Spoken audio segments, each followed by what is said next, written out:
Hello दोस्तों, आप सभी का अपने YouTube channel best education centre में हार्दिक स्वागत है। दोस्तों, आज हम पढ़ेंगे क्लास 10th का एक्सरसाइज 3.5 प्रश्नावली 3.5 जो कि रैखिक समीकरण युग्म का वज्र गुणन विधि द्वारा किस प्रकार से प्रश्न को सॉल्व करते हैं, उसमें सबसे आसान तरीका जो है मैं आपको बताने वाला हूँ। तो चलिए दोस्तों, बिना समय गंवाए हम शुरू करते हैं। दोस्तों, एक्सरसाइज शुरू करने से पहले मैं कुछ इंपॉर्टेंट पॉइंट बता दे रहा हूँ जो पहले भी मैंने बताया है कि यदि दो रैखिक समीकरण युग्म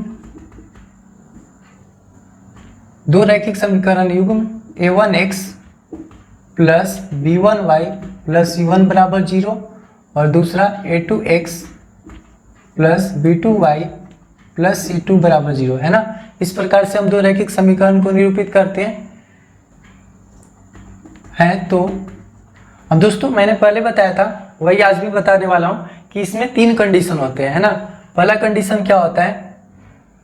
पहला कंडीशन होता है कि a1 अपॉन में a2 यानी इसको इससे भाग देने पर यदि b1 अपॉन में b2 यानी b1 और अपॉन में b2 को करेंगे और अगर ये बराबर नहीं आए, दोनों अगर बराबर ना आए तो क्या होता है? तो अद्वितीय हल प्राप्त होता है ना। तो अद्वितीय यानी किसको कह सकते हो? केवल एक हल प्राप्त होते हैं, यानी जो भी x और y का मान प्राप्त होगा वो यूनिक होगा, ठीक है, और उसके अलावा कोई नहीं हो सकता। ये पहला कंडीशन, अगर ये होगा तो इनका यूज है, ठीक है, एक्सरसाइज के 3.5 में यूज है, इसलिए मैं ये बता रहा हूँ। उसी प्रकार से दूसरा हो सकता है कंडीशन कि अगर a1 अपन में a2, b1 अपन में b2 और c1 अपन में c2 तीनों का मान निकालें और तीनों क्या हो? बराबर हो जाए, तो इस कंडीशन में क्या होगा दोस्तों? अनेक हल प्राप्त होंगे, ठीक है, अनेक हल प्राप्त होते हैं, राइट। यानी इस कंडीशन में आपके x और y का मान जो है अनंत प्राप्त होंगे, ठीक है। तीसरा कंडीशन जो होता है, तीसरा और लास्ट, कि a1 अपन में a2 बराबर होगा b1 अपन के b2 का, ठीक है। a1 अपन में a2 b1 अपन में b2 के तो बराबर हो जाएगा, लेकिन c1 अपन में c2 के बराबर नहीं होगा। तो ये तीसरा कंडीशन जो है, इस कंडीशन में, ठीक है, कोई हल प्राप्त नहीं होता है, ठीक है। यानी इस कंडीशन में आपके जो है दो रैखिक समीकरण है, उसके कोई हल प्राप्त नहीं होंगे, राइट। यानी कि पहला केस है, फिर से समझ लो कि अगर a1 अपन में a2 और b1 अपन में b2 हम निकालें और अगर ये बराबर ना हो तो ये अद्वितीय होंगे, यानी केवल एक हल प्राप्त होंगे, और जब तीनों ये बराबर हो जाए तो अनंत हल प्राप्त होंगे, अनेकों हल प्राप्त होंगे, और जब a1 अपन में a2 b1 अपन में b2 के बराबर हो जाए बट c1 अपन में c2 के बराबर ना हो तो इसके कोई हल प्राप्त नहीं होंगे। यानी इसको सोल्व करना हमारे लिए कंपलसरी नहीं है। आई थिंक ये क्लियर हो गया। इसको अच्छे से दिमाग में सेट कर लो, क्योंकि हम इसको एक्सरसाइज 3.5 के प्रश्नों में करने वाले हैं। तो चलिए दोस्तों, शुरू करते हैं एक्सरसाइज 3.5 के प्रश्न संख्या 1। दोस्तों, प्रश्नावली 3.5 का पहला प्रश्न है कि निम्न रैखिक समीकरण के युग्मों में से किसका एक अद्वितीय हल है, किसका कोई हल नहीं है, या किसके अपरिमित रूप से अनेक हल है, ठीक है। पहले तो ये आपको जानना है। तो अभी जो मैंने तीनों कंडीशन बताया उस अनुसार हम चेक करके बता सकते हैं, राइट। अच्छा, आगे है कि जिसका भी अद्वितीय हल है तो उस स्थिति में उसे वज्र गुणन विधि से ज्ञात करें। तो दोस्तों, मैं वज्र गुणन विधि बहुत ही आसान तरीके से आपको सिखाने वाला हूँ, तो ध्यान से जो है वीडियो को देखते रहना है। सबसे पहले तो हम चेक करते हैं। तो दोस्तों, जिस प्रकार से क्या होता है कि हम समीकरण को a1x plus b1y plus c1 बराबर 0, उसी तरीके से दूसरे समीकरण को a2x प्लस b2y और प्लस c2 बराबर 0 लिखते हैं ना, दो रैखिक समीकरण को। तो अगर हम कंपेयर करें कि हमारे पास a1 a2 b1 b2 c1 और c2 क्या है, तो यहाँ पर देखो x का गुणांक a1 है, यहाँ पे x का गुणांक कुछ भी नहीं है, तो कुछ भी नहीं होता है तो 1 होता है। यानी कि हम यहाँ से a1 क्या प्राप्त कर लिए? 1, राइट। अच्छा, जो y का गुणांक होता है वो b1 है, तो y का गुणांक यहाँ पर क्या है? -3 है, यानी कि b1 बराबर हो गया -3 और C1 जो होता है कांस्टेंट होता है, जो कि यहाँ पर -3 है, यानी C1 बराबर हो गया -3, राइट। अच्छा, अब इस लाइन में आते हैं। A2 जो है x का गुणांक है, यहाँ पे x का गुणांक कितना है 3, तो यहाँ पर A2 बराबर 3 लिख लेंगे। उसी प्रकार से B2 बराबर जो y का गुणांक है, तो y का गुणांक यहाँ पे -9 है, ठीक है। प्लस माइनस का ध्यान रखना, माइनस अगर है तो माइनस के साथ में लिखना है, ठीक है, नहीं तो गलत हो जाएगा। C2 जो है कांस्टेंट, यानी कि ये कितना है -2, राइट। A1 1 हो गया, x का गुणांक कुछ नहीं था तो 1 हो गया। B1 y का गुणांक -3 और C1 जो हो गया -3। उस तरीके से A2 3, B2 -9 और C2 जो हो गया -2। इतना क्लियर। अब हम क्या करेंगे, A1 अपॉन में A2 करेंगे, तो A1 अपॉन में A2 क्या हो गया 1 अपॉन में 3, राइट। उसी प्रकार से B1 अपॉन में B2 करेंगे, तो B1 का मान -3 अपॉन में -9। तो दोस्तों माइनस से माइनस खत्म, 3 के टेबल में एक बार में और ये 3 बार में, तो ये हो गया 1 अपॉन में 3, राइट।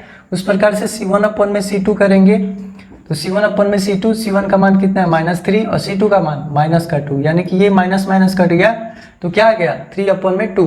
आप देख सकते हो कि A1 अपॉन में A2 B1 अपॉन में B2 के बराबर है, लेकिन C1 अपॉन में C2 के बराबर नहीं है।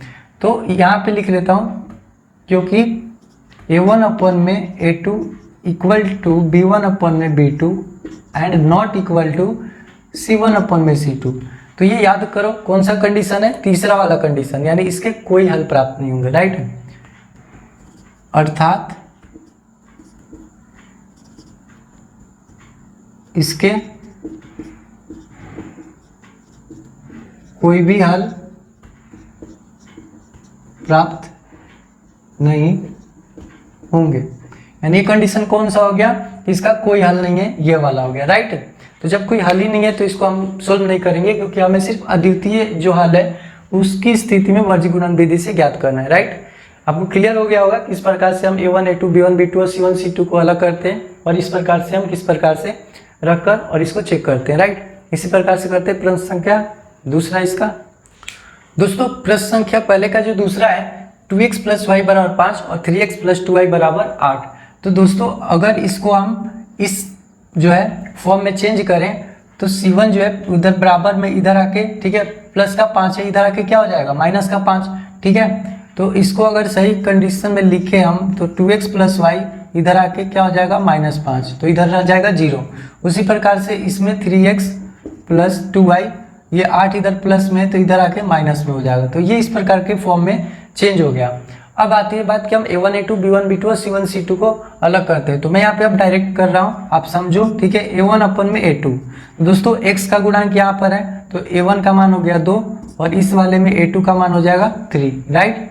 उसी प्रकार से जब हम B1 अपॉन में B2 का मान निकालेंगे, तो यहाँ पर y का गुणांक कुछ नहीं होता है तो 1 होता है, ठीक है, ध्यान रखना, कुछ नहीं है तो 1 है, और क्या है प्लस का 1 है, और नीचे y का गुणांक कितना है 2 है। तो बस इतने से हमें मालूम चल गया कि A1 अपॉन में A2 B1 अपॉन में B2 के बराबर नहीं है, तो हमें C1 अपॉन में C2 निकालने की जरूरत नहीं है। यहाँ पर लिखेंगे क्योंकि A1 अपॉन में A2 is not equal then B1 upon में B2। तो ये कौन सा कंडीशन है जिसके अद्वितीय हल प्राप्त होंगे, ठीक है। तो इसमें लिखेंगे अर्थात इसके अद्वितीय हल प्राप्त होंगे, ठीक है। हमने चेक तो कर लिया। अब इसको अगर अद्वितीय हल की स्थिति है तो वर्ज गुणन विधि से ज्ञात करना है। ध्यान से आप देखना, बहुत आसान है वर्ज गुणन विधि, ठीक है। आपको क्या करना है कि यहाँ पे देखो x y है ना, तो यहाँ पर लिख लेना, ठीक है। यहाँ पर आप लिखोगे x, यहाँ पर लिखोगे y, ठीक है, और यहाँ पर लिख लेना 1, क्लियर। यहाँ पर हो गया x, यहाँ पर y और यहाँ पर 1। तो जब x के लिए लिखोगे तो आप x वाले को क्या कर लेना, कवर कर लेना, ढक लेना, ठीक है। x वाले को जब लिखोगे तो x को ढक लेना। सामने देखो y का गुणांक क्या है 1, तो यहाँ पे आप 1 लिखना, और इसके बाद इधर क्या है -5। समझ में आ रहा है ना, x के लिए लिख रहे हैं तो x को हमें कवर कर लेना है। तो 1 -5, नीचे 2 और इधर -8, ठीक है। इधर क्या हो जाएगा -8, ठीक है। अब हमें y के लिए देखना है, तो y के लिए फिर y को कवर करेंगे, तो y के सामने क्या है -5 -8, जो कि हमने ऑलरेडी लिख रखा है। अब इसके बाद जो है ये इधर देखेंगे, क्योंकि हमें इन्हीं तीनों में से लेना है, तो -5 -8 तो हो गया, तो अब इधर क्या है 2 और 3, तो हम यहाँ पर क्या लिखेंगे 2 और 3। समझ में आ रहा है ना। अब कांस्टेंट है तो कांस्टेंट के लिए हम कांस्टेंट को कवर करेंगे। तो अब देखो सामने क्या दिख रहा है 2 3, जो कि हमने ऑलरेडी लिख रखा है। अब यहाँ पर क्या है +1 और +2, तो आपको यहाँ पे क्या करना है +1 और +2 लिख लेना है। इतनी बात समझ में आ गई, ठीक है। ये x हो गया और ये आपका y हो गया और ये 1 हो गया। फिर से समझ लो, ठीक है। x के लिए आप क्या करोगे कि x को कवर कर लोगे। अब x के सामने 1 और -5, तो 1 -5, 2 और -8 नीचे है तो 2 -8, क्लियर। जब y के लिए लिखेंगे तो y को कवर करेंगे, देखेंगे -5 -8 ऑलरेडी हमने लिखा हुआ है, तो अब क्या रह गया 2 और 3 लिखना, 2 और 3 लिख लेंगे। फिर कांस्टेंट के लिए कांस्टेंट को कवर करेंगे, तो यहाँ पर 2 और 3 है, ठीक है, जो कि हमने लिख लिया है। और यहाँ पर उसके बाद 1 और 2 है, जो कि यहाँ पे लिखेंगे। इतनी क्लियर। अब देखो क्या करना है, हमें इस प्रकार से क्रॉस करना है, ठीक है। इस प्रकार से हमें क्रॉस खेलना है, ठीक है। गेम की तरह समझो, बिल्कुल बहुत आसान है, ठीक है। यानी अब हमें क्या करना है कि x और अपॉन में इसको इसके साथ गुणा करना है। तो 1 में 8 से गुणा करोगे तो क्या होता है 8, लेकिन माइनस का है इसलिए क्या हो जाएगा -8। अब यहाँ पे ध्यान रखना कि यहाँ पर माइनस हमारा पहले से ही होता है, ठीक है। अब इसको तो गुणा कर दिया, अब इसको करेंगे तो 2 में 5 से गुणा करेंगे तो क्या हो जाएगा 10, लेकिन क्या होगा प्लस और माइनस का, तो यहाँ पर -10, क्लियर। इसको इससे गुणा किए तो -8, माइनस फॉर्मूला में ऑलरेडी होता है। 2 में 5 से गुणा करेंगे 10, लेकिन यहाँ पे -10, क्लियर। नेक्स्ट y के लिए हम ऐसे ही लिखेंगे, देखो यहाँ से, ठीक है। -5 में 3 से गुणा करेंगे तो -15, माइनस पहले से ही होता है। -8 में 2 से गुणा करेंगे तो -16, क्लियर। अब 1 के लिए ऊपर 1 लिख लो, तो 2 में 2 से गुणा करेंगे तो 4, फिर माइनस, फिर 3 में 1 से गुणा करेंगे तो 3, यहाँ पे प्लस का ही 3 रहेगा। समझ में आया, ठीक है। यानी क्रॉस करना है, 1 में -8 से -8, 2 में 5 से तो 2 5 10, लेकिन माइनस का 10, फॉर्मूला में -1 ऑलरेडी होता है। y के लिए -5 में 3 से गुणा करेंगे तो -15, माइनस फॉर्मूला में पहले से ही होता है। 2 8 16, माइनस का, तो माइनस का 16 ब्रैकेट में लिख दिया। 1 यहाँ पर लिख के फिर 2 गुना 2 4 और 3 गुना 1 -3, ठीक है। समझ में आ गया ना। अब इसको इसके साथ में करेंगे तो x का मान निकल जाएगा और इसको इसके साथ में y का मान। लेकिन इससे पहले एक स्टेप और मैं बढ़ा देता हूँ, क्लियर कर देता हूँ आपके लिए। x, अब देखो ये हो गया -8 और माइनस क्या हो जाता है प्लस का, ठीक है। y -15, माइनस क्या होता है +16, ठीक है। तो +16 हो जाएगा। टाइम लगे लेकिन ध्यान से इसको सीख लो, क्योंकि लोग बच्चों को लगता है कि ये काफ़ी मुश्किल है, लेकिन बहुत आसान है, ठीक है। 1 और 4 में 3 से माइनस करेंगे तो क्या हो जाएगा, 4 में 3 माइनस करेंगे तो 1 हो जाएगा, यानी ये 1 हो गया। अब यहाँ पर एक स्टेप और ले जाएंगे तो यहाँ पर जो हो जाएगा x अपॉन में 10 में से 8 माइनस होगा तो 2, है ना, इसको छोड़ दो। यहाँ पर हो गया y, 16 में से 15 माइनस होगा तो 1, और यहाँ पर क्या हो गया दोस्तों 1। तो जब x अपॉन में 2 को इसके साथ सोल्व करोगे तो x का मान आएगा, और जब y अपॉन में 1 को इसके साथ करोगे तो y का मान आएगा। किस प्रकार से आएगा मैं यहाँ पे रफ करके बता देता हूँ। देखो पहले हम क्या लेंगे, क्योंकि तीनों आपस में बराबर है तो हम लिख सकते हैं ना किसी को भी बराबर। तो x अपॉन में 2 बराबर 1, तो x बराबर क्या हो जाएगा 2 भाग में उधर जाके गुणा में हो जाएगा, तो 1 में 2 से गुणा करेंगे तो क्या हो जाएगा 2, राइट। उसी प्रकार से y यहाँ पे देखो सामने दिख रहा है ना कि y अपॉन में 1, तो y लिख सकते हो डायरेक्ट, एक की कोई वैल्यू नहीं यहाँ पे, तो y बराबर क्या हो जाएगा 1। तो इस प्रकार से x बराबर 2 और y बराबर 1 क्या हो गया आपका आंसर हो गया, राइट। क्लियर हो गया ना, बिल्कुल, है ना। कर लोगे इस प्रकार के प्रश्न, ठीक है, ओके डन। करते हैं प्रश्न संख्या पहले का तीसरा। दोस्तों पहले का तीसरा है 3x - 5y बराबर 20 और 6x - 10y बराबर 40, ठीक है। तो इसको भी इसी प्रकार से देखते हैं कि डायरेक्ट में कर देता हूँ, ठीक है। आई होप आपको समझ में आ गया होगा अब तक से। तो a1 अपॉन में a2। अब देखो a1 पहले लाइन में x का गुणांक को a1 कहते हैं, तो यहाँ पे 3 हो गया ना, और यहाँ पर क्या हो जाएगा नीचे 6। तो इसको जब काटेंगे तो 3 के टेबल से 1 बार में और 2 बार में, तो ये हो गया 1 अपॉन में 2, राइट। उसी प्रकार से b1 अपॉन में b2। तो जो b होता है y का गुणांक होता है, तो ऊपर वाले में y का गुणांक क्या है -5 और नीचे वाले में माइनस का 10, तो माइनस से माइनस खत्म, 5 का टेबल एक बार में और ये 2 बार में, तो ये भी 1/2 आ गया। नेक्स्ट C1/C2 के लिए हम क्या करेंगे, कांस्टेंट, आप इसको उधर भी रख सकते हो, इसको इधर भी ला सकते हो, कोई फर्क नहीं पड़ता, ठीक है। यहाँ पर C1/C2, अब जैसे मान के चलो कि आप इधर लाना चाहते हो तो भी मैं बता दूंगा, क्यों मैं कह रहा हूँ कि कोई फर्क नहीं पड़ेगा। C1/C2 का मतलब हो गया 20/40, तो ये कट गया 20 का टेबल एक बार में और 2 बार में, यानी 1/2 आ गया। अच्छा, मैं कह रहा था कि अगर इसको इधर रखो या इधर रखो कोई फर्क नहीं पड़ता। देखो किस प्रकार से, ये दोनों इधर आएंगे क्योंकि दोनों प्लस में है, तो इधर आके क्या हो जाएंगे, माइनस में, राइट, और इधर हो जाएगा 0। तो अगर मैं C1/C2 यानी -20/40 रखूँ तो कट के वापस तो वही आ गया ना, माइनस से माइनस कट गया, और 20/40 का मतलब 1/2, तो वापस तो 1/2 आ गया, तो दोनों तो इक्वल आ गया, ठीक है। तो आप चेक करने के लिए आप ऐसे कर सकते हो, ऐसी कोई दिक्कत नहीं है, ठीक है, बराबर में भी रहेगा। तो इस प्रकार से हम देख रहे हैं कि A1/A2 का भी मान 1/2 आ गया, B1/B2 का भी मान 1/2 आ गया, और C1/C2 का मान भी 1/2 आ गया। तो याद करो ये कब होता है, जब तीनों बराबर हों, जब अब क्या होता है, उसके अपरिमित रूप से अनेक हल होते हैं, ठीक है। तो ये वाला कंडीशन आएगा कि अपरिमित रूप से अनेक हल है, ठीक है। यहाँ पे लिखेंगे क्योंकि A1/A2 बराबर B1/B2 बराबर C1/C2, अतः समीकरण के अपरिमित रूप से क्या होंगे, अनेक हल होंगे, ठीक है, अनेक हल है लिख लो, ठीक है। तो इसके अनेक हल है, तो इसको भी हमें नहीं करना है क्योंकि हमें तो सिर्फ करना है अद्वितीय हल वाले को। हमने चेक कर लिया और ये हमारा आंसर हो गया, राइट। अब करते हैं दोस्तों, पहले का जो चौथा प्रश्न है कि x - 3y - 7 बराबर 0 और 3x - 3y - 15 बराबर 0। तो इसको भी पहले हम चेक करते हैं। A1/A2, A1 कितना आएगा, x का गुणांक, कुछ नहीं होता है तो क्या होता है 1, तो 1 में यहाँ पे 3 है। उसी तरीके से B1/B2, तो B1/B2 बराबर क्या है, B1 कितना हो जाएगा -3 और B2 कितना है -3, तो ये दोस्तों कट जाएगा 3 के टेबल से एक बार में, यानी कि ये 1 आ गया।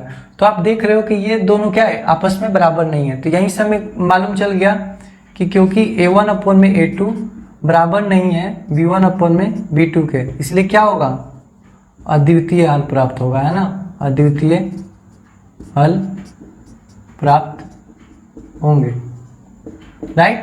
तो अब जब अद्वितीय हल प्राप्त होंगे तो प्राप्त करो, है ना, तो किस विधि से, वज्र गुणन विधि से। तो फिर से आप एक बात सीख जाओ, देखो हमें क्या करना है, यहाँ पे लिखना है x, यहाँ पे लिखना है y और यहाँ पे लिखना है 1, राइट। यहाँ पे ऑब्लिक लगा दो, ठीक है। अब क्या करना है कि x वाले के लिए हमें क्या करना है कि x वाले को कवर करना है, ठीक है। तो यहाँ पर देखो सामने क्या है, -3 और -7, तो यहाँ पे लिखेंगे -3 और यहाँ पर -7। नीचे क्या है, -3 और -15, तो यहाँ पर -3, ठीक है, -3 और यहाँ पर -15, क्लियर। जब x के लिए लिखेंगे तो x वाले को कवर कर लेंगे, -3 -7 -3 -15, क्लियर। अब y के लिए हम लिखने वाले हैं, तो -7 -15 जो कि हमने पहले ही लिख लिया है। इधर क्या है, 1 और 3, तो हम यहाँ पर क्या लिखने वाले हैं, 1 और 3, क्लियर। अब कांस्टेंट के लिए यानी अचर पद के लिए तो इसको कवर कर लेंगे, तो आप देखोगे कि इसके सामने क्या है, 1 और 3 जो कि हमने पहले लिख लिया है। उसके बाद क्या है, -3 और -3, तो हम यहाँ पर लिखने वाले हैं -3 और -3, ठीक है। तो जिसके लिए लिखेंगे उसको कवर कर लेंगे और बाकी जो गुणांक है उसको हम लिख लेंगे। उसके बाद हमें क्या करना है, इसको क्रॉस मल्टीप्लाई करना है, ठीक है, इसको इससे और इसको इससे, और उसी प्रकार से इधर भी इसको इससे और इधर इसको इसके और इधर इससे और इधर इससे, ठीक है, क्रॉस मल्टीप्लाई हमें करना है। तो नेक्स्ट स्टेप में हम क्या करेंगे कि x अपॉन में इसको इससे गुणा करेंगे, तो 3 में 15 से गुणा करेंगे तो क्या हो जाएगा, 15 या 45 और माइनस माइनस क्या हो जाएगा, प्लस। तो हमें यहाँ पे कोई टेंशन ही नहीं है, प्लस का 45 लिख देंगे। यहाँ पर मैंने पहले ही बताया था कि माइनस ऑलरेडी फॉर्मूला में होता है, आप फॉर्मूला बुक में देख लेना, ठीक है। उसमें आपका जो है B1C2 माइनस C1B2 लिखा होगा, ठीक है। और इसके लिए फिर C1A2 माइनस A1C2, उसी तरीके से यहाँ पर A1B2 माइनस B1A2 इस प्रकार से जो है लिखा होता है। लेकिन मैं डायरेक्ट आपको बता रहा हूँ, ठीक है, ताकि आपको इतना याद ना करना पड़े, ठीक है। तो यहाँ से फिर से आते हैं, 15×3 = 45, माइनस माइनस प्लस, माइनस चिन्ह हो गया। अब यहाँ पर 3 में 7 से गुणा करेंगे तो 21 और माइनस माइनस प्लस, तो यहाँ पर प्लस का 21 हो गया। क्लियर।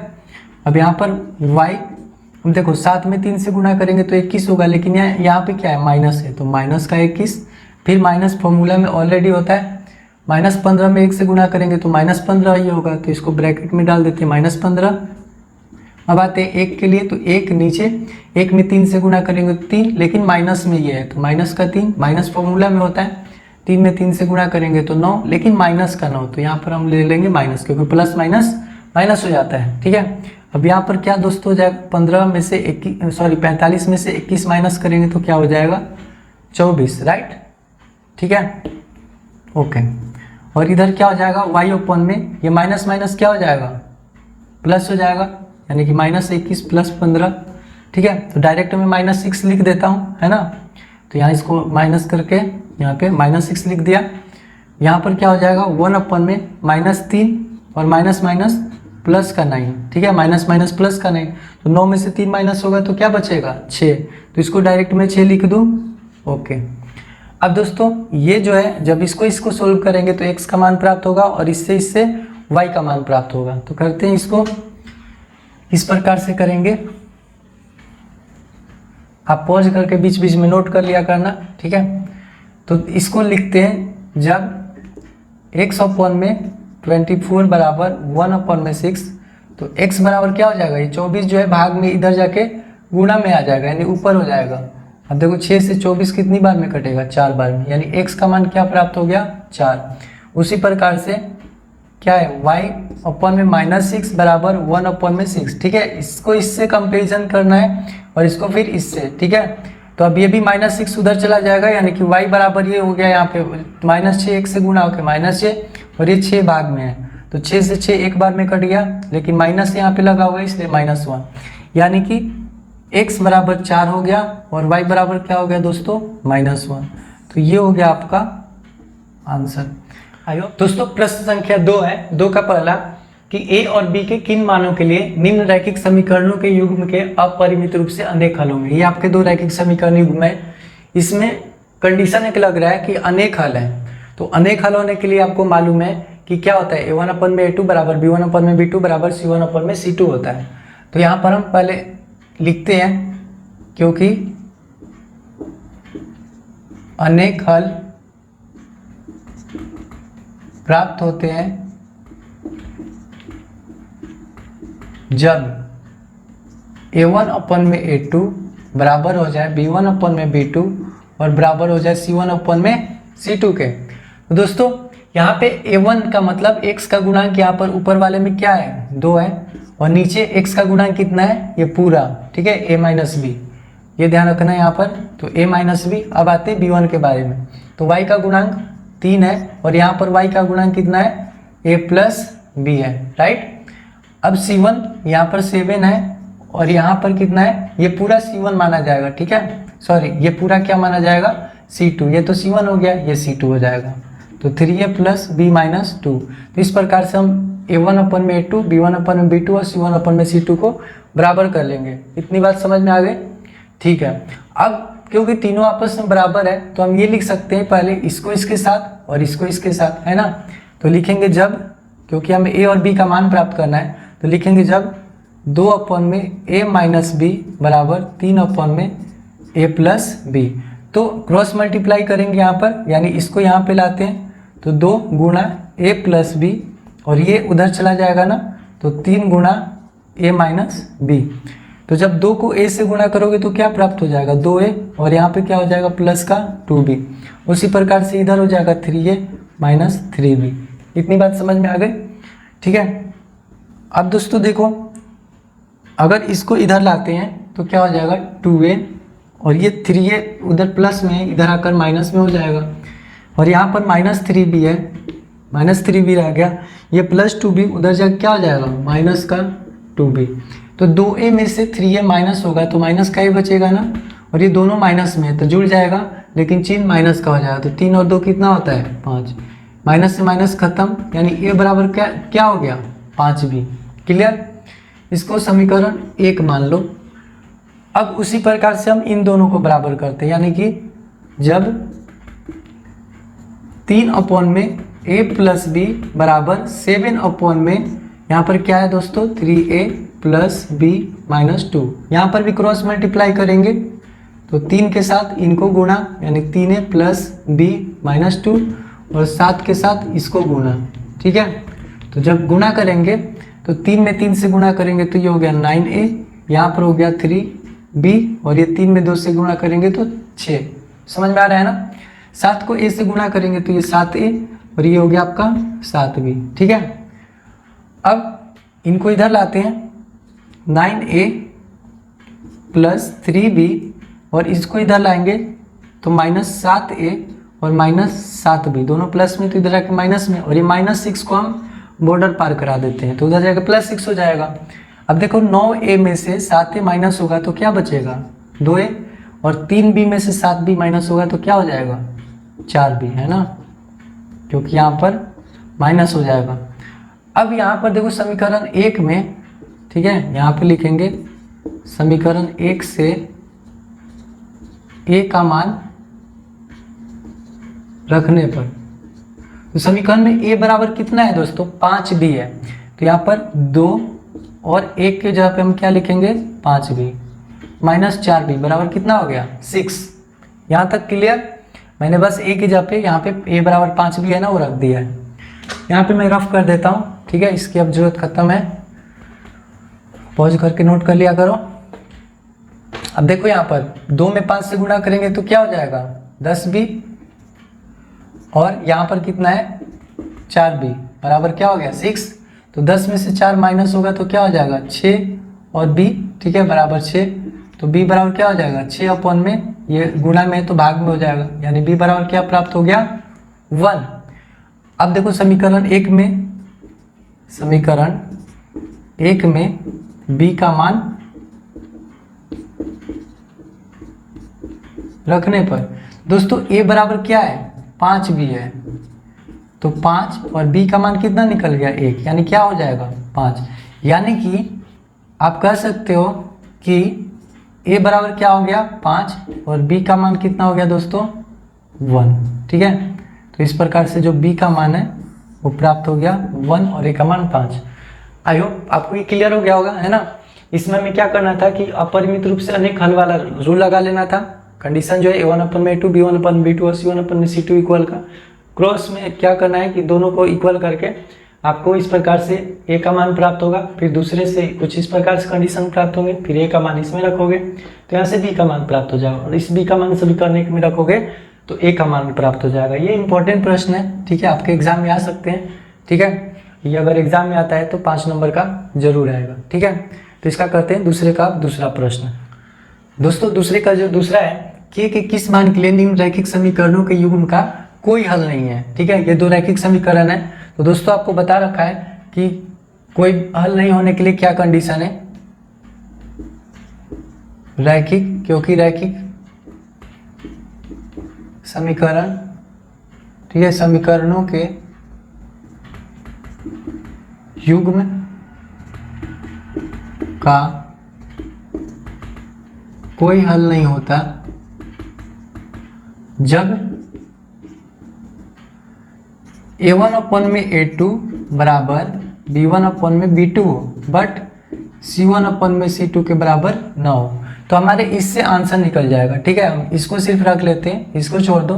तो दोस्तों a1 यानी x का गुणांक यहाँ पे कितना है 3 और नीचे वाले में 2k-1, ठीक है, बराबर b1, अब y का गुणांक यहाँ कुछ नहीं है तो 1 है, और b2 का मान यहाँ पर y का गुणांक कितना है k-1। क्रॉस मल्टीप्लाई कर देंगे तो यहाँ पर हो जाएगा 3, यहाँ पर हो गया k-1 और इधर हो गया 1 और ये हो गया 2k-1। ठीक है, 3 में k से गुणा करेंगे तो 3k और माइनस ये 3 में 1 से गुणा करेंगे तो 3, 1 में 2k से गुणा करेंगे तो 2k हो गया, और फिर माइनस 1 में 1 से गुणा करेंगे तो 1। क्लियर। अब इसको इधर लाएंगे तो 3k इधर प्लस में 2k, तो इधर आके क्या हो जाएगा माइनस का 2k और इधर -1 रह गया, लेकिन -3 जो है उधर जाके क्या हो जाएगा प्लस का 3। समझ में आ रहा है ना? समझ लो यहाँ पे x का गुणांक 3 और यहाँ पे x का गुणांक 2k माइनस 1, y का गुणांक 1 और यहाँ पर नीचे y का गुणांक k माइनस 1। क्रॉस मल्टीप्लाई किए तो 3k माइनस 3 हो गया और यहाँ पे 2k माइनस 1 हो गया। 2k इधर आएगा तो माइनस हो गया, माइनस 1 रह गया, माइनस 3 उधर जाके प्लस 3। तो 3k में से 2k निकालोगे तो क्या बचेगा? 1 का k, और ये 3 में से 1 माइनस करोगे तो क्या बचेगा? 2। और यही तो हमें निकालना है ना, k का मान ज्ञात करना है। तो इस प्रकार से ये जो है इसको आप वेरी वेरी इंपॉर्टेंट प्रश्न मार्क कर लो 3 नंबर के लिए। इस प्रकार के जितने भी प्रश्न होते हैं ना, के का मान ज्ञात करे, ए बी का मान ज्ञात करे, बहुत इंपॉर्टेंट होते हैं। तो आई होप आपको समझ में आ गया होगा किस प्रकार से हम दूसरा प्रश्न करेंगे। अब करते हैं प्रश्न संख्या 3। दोस्तों प्रश्न संख्या 3 है, निम्न रैखिक समीकरणों के युग्म को प्रतिस्थापन एवं वज्र गुणन विधियों से हल कीजिए और किस विधि को आप अधिक उपयुक्त मानते हैं यानी आप पसंद करते हैं वो बताना है। दोस्तों प्रतिस्थापन विधि मैंने 3.3 एक्सरसाइज में आपको अच्छे से सिखा रखा है। जिस किसी ने अभी तक से 3.3 का वीडियोस नहीं देखा है, डिस्क्रिप्शन में दिए हुए लिंक पर या फिर प्लेलिस्ट में जाकर आप एक्सरसाइज 3.3 के प्रतिस्थापन विधि को सीख लेना, ठीक है। काफ़ी आसान तरीके से मैंने बताया है। तो इसमें सिर्फ मैं वज्र गुणन विधि बता रहा हूँ क्योंकि ये एक्सरसाइज वैसे वज्र गुणन विधि का ही है, ठीक है। तो दोस्तों देखते हैं। वैसे अगर आपको इस प्रश्न का प्रतिस्थापन विधि भी चाहिए तो कमेंट में जरूर बताना, मैं करवा दूंगा, ठीक है। तो वज्र गुणन विधि में हम क्या करते हैं दोस्तों कि मैंने आपको सिखाया है लास्ट टाइम, ये देखो बता रहा हूँ, आप अच्छे से समझ लेना। अगर जिसको भी नहीं समझ में आया, हमें क्या करना है कि यहाँ पर लिखना है x, यहाँ पर लिखना है y और यहाँ पर लिखना है 1, ठीक है। x, y और 1। जब x के लिए हम लिखेंगे तो x को कवर करेंगे, तो सामने देखो 5 और क्या है 9, लेकिन इसको ध्यान देना, पहले इसको ऐसे करते हैं, यहाँ पर बराबर है, इधर आके माइनस हो जाएगा, है ना, और ये भी क्या हो जाएगा माइनस हो जाएगा। अब देखो करते हैं 5 और यहाँ पर -9, तो यहाँ पर लिखेंगे 5 और यहाँ पर -9 और क्या दोस्तों 5 -9, नीचे क्या है 2 -4, तो यहाँ पर लिख लिए 2 और यहाँ पर -4। समझ में आया? x के लिए जब लिख रहे हैं तो x को कवर करके y का गुणक 5 और नीचे 2 है तो 5 और 2 लिख लिया, इधर यहाँ पे -9 और 4। उस तरीके से जब y के लिए लिखेंगे तो इसको कवर कर लिया, -9 4 हमने पहले ही लिख लिया है और इधर क्या है 8 और 3, तो यहाँ पर हम लिखेंगे 8 और 3। उस तरीके से जब कांस्टेंट के लिए लिखेंगे तो इसको हम कवर कर लेंगे, तो यहाँ पे क्या दिख रहा है 8 और 3 जो कि हमने लिख लिया है। अब क्या बच गया है 5 और 2, तो यहाँ पर 5 और 2। इससे क्या है कि आपको जो ये फॉर्मूला है ना x बराबर क्या होता है b1 c2 minus b2 c1 बराबर y बराबर, ठीक है, y बराबर क्या हो जाएगा c1 a2 minus a1 c2 और 1 बराबर क्या हो जाएगा a1 b2 minus b1 a2। ये आपको याद नहीं करना पड़ेगा, वैसे याद करोगे तो अच्छी बात है, डायरेक्ट आप लगा लेना, लेकिन ये भी बहुत आसान तरीका है। अगर आपको x के लिए लिखना है तो x को कवर करो, y के लिए लिखना है तो y के लिए कवर करो, जो नंबर बच जाएगा लिख लो, कांस्टेंट के लिए आप कांस्टेंट कवर कर लो। अब क्या करना है क्रॉस मल्टीप्लाई करना है, ठीक है, यहाँ से क्रॉस मल्टीप्लाई कर लो। अब क्या करना है यहाँ पे x 5 में 4 से गुणा करेंगे तो 20, है ना, 5 में 4 से गुणा करेंगे तो 20, लेकिन माइनस का, क्योंकि प्लस माइनस माइनस यहाँ पे माइनस होता है, देख लो यहाँ पे फॉर्मूला माइनस है। फिर 2 में 9 से गुणा करेंगे तो 18, लेकिन माइनस का, तो माइनस का 18 है तो इसको ब्रैकेट में लिख लेंगे। फिर y के लिए यहाँ पर y -9 में 3 से गुणा करेंगे तो 27, लेकिन माइनस का।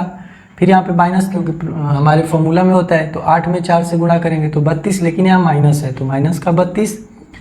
1 में 8 में 2 से गुणा करेंगे तो 16 और 3 में 5 से गुणा करेंगे तो 15। क्लियर? अब दोस्तों क्या करना है यहाँ पर कि x में, ठीक है, x में यहाँ पे देखो क्या है माइनस का 20 और माइनस माइनस क्या हो जाता है प्लस, तो यहाँ पे लिखेंगे प्लस का 18। उस तरीके से y में माइनस का 27 और माइनस माइनस प्लस का क्या हो गया 32 और यहाँ पर 1 में 16 में से 15 गया तो 1, ठीक है। अब देखो x में -20 प्लस 18 यानी कि -2 होगा, क्योंकि यहाँ पे प्लस माइनस माइनस हो जाता है, तो 20 में से 18 माइनस करेंगे तो 2 और इसकी वैल्यू ज़्यादा इसलिए ये वाला चिन्ह आ जाएगा। उसी तरीके से y यहाँ पर भी 32 में 27 माइनस करेंगे तो 5 आएगा, यहाँ भी हम माइनस प्लस माइनस ही करेंगे, लेकिन इस बार 32 की वैल्यू ज़्यादा इसलिए प्लस का चिन्ह हो जाएगा, राइट। और यहाँ पर क्या हो गया दोस्तों 1।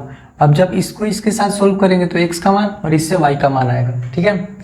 तो अब हमें क्या करना है कि जब x -2 बराबर 1, तो x बराबर -2 1 में जाके गुणा हो जाएगा तो -2 ही होगा, है ना। और जब y में 5 बराबर 1, तो y बराबर क्या हो जाएगा 5। यानी कि दोस्तों क्या आंसर हो गया, x बराबर 1 और y बराबर 5। ठीक है, सॉरी x बराबर -2 है, x बराबर -2 और y बराबर 5, राइट। तो इस प्रकार से हम प्रश्न को सोल्व करेंगे। आई होप आपको ये वर्गगुणन विधि अच्छे से समझ में आ गया होगा।